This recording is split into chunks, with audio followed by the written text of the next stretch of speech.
Spa, যার নাম শুনলেই শরীর ও মনের প্রশান্তি বা আরামের কথা মনে আসে, অথচ সেই স্পা সেন্টারই এখন দেহ ব্যবসার মূল হাতিয়ার হিসেবে ব্যবহার হচ্ছে, যাতে বেশিরভাগই কাজ করছেন রোহিঙ্গা তরুণীরা।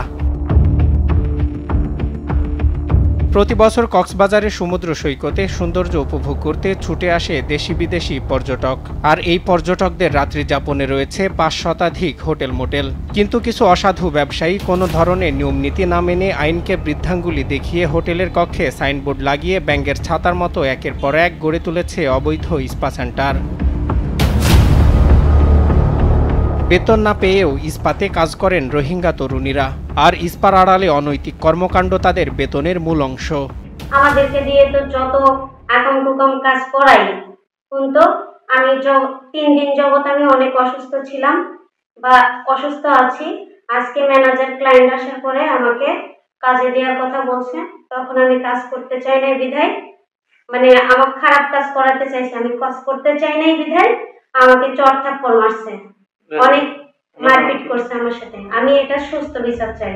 দেশ টিভির অনুসন্ধানে ধরা পড়ে স্পার আড়ালে অনৈতিক কর্মকাণ্ডের একাধিক নমুনা। প্রথমে স্পা করতে একজন লোক একটি স্পা সেন্টারে প্রবেশ করে, সেখানে একটি কক্ষে একাধিক নারী বসে আছে।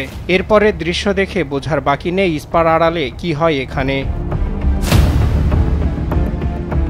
স্পাকে পুঁজি করা হচ্ছে অপরাধ কর্মকাণ্ডে, যার কারণে HIV ভাইরাস ঝুঁকিতে পর্যটন নগরী। এমনই কথা জানালেন স্থানীয় এই গণমাধ্যম কর্মী। প্রায় প্রতিটি হোটেল মোটেল কটেছে বিহারে ব্যাঙের ছাতার মতো স্পার সাইনবোর্ড লাগিয়ে কিছু অসাধু ব্যবসায়ী প্রকাশ্যে দেহ ব্যবসা চালিয়ে যাচ্ছে। এখানে HIV ভাইরাস সহ বড় ধরনের অপরাধের আশঙ্কা রয়েছে। এসব স্পা সেন্টারের কারণে যুব সমাজ ধ্বংস হচ্ছে, অন্যদিকে বিভিন্ন প্রান্ত থেকে আসা পর্যটকরা হয়রানির শিকার হচ্ছে।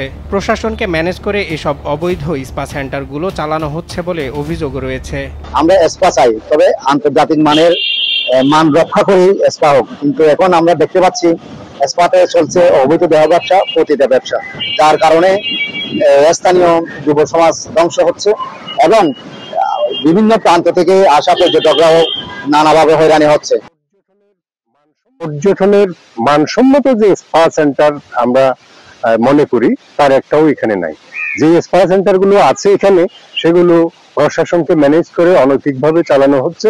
আমরা এটা তীব্র প্রতিবাদ করি, কারণ আমাদের সামাজিক স্থিতিশীলতা নষ্ট করতেছে এই স্পা সেন্টার গুলো। রোহিঙ্গা তরুণীদেরকে এখানে এনে ইললিগাল কাজকর্ম চালানো হয়। আমরা চাই এটা অনতিবিলম্বে এই সমস্ত স্পা সেন্টারের নামে অনৈতিক সেন্টারগুলো বন্ধ করা। স্পা সেন্টারের আড়ালে অনৈতিক সেন্টারগুলো বন্ধ করা হবে কিনা এমন প্রশ্নের জবাবে পুলিশের এই কর্মকর্তা জানান, অভিযোগ পেলে অভিযান পরিচালনা করা হয়।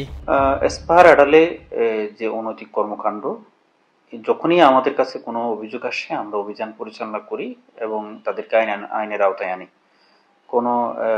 এগুলো আসলে স্বাস্থ্যের জন্য ঝুঁকিপূর্ণ যদি অনৈতিক কর্মকাণ্ডগুলো স্পার আড়ালে, কারণ HIV ঝুঁকিটা এখানে থাকে। তো এই বিষয়টা আমরা অবশ্যই আইনগত ব্যবস্থা নিব। প্রশাসনের কিছু অসাধু কর্মকর্তাদের যোগসাজশে মাসিক মাসোয়ারায় পরিচালিত হওয়া স্পা সেন্টারের নামে অনৈতিক সেন্টারগুলো দ্রুত বন্ধের দাবি সচেতন মহলের। সজল বিশ্বাস, নিউজ ডেস্ক, দেশ টিভি।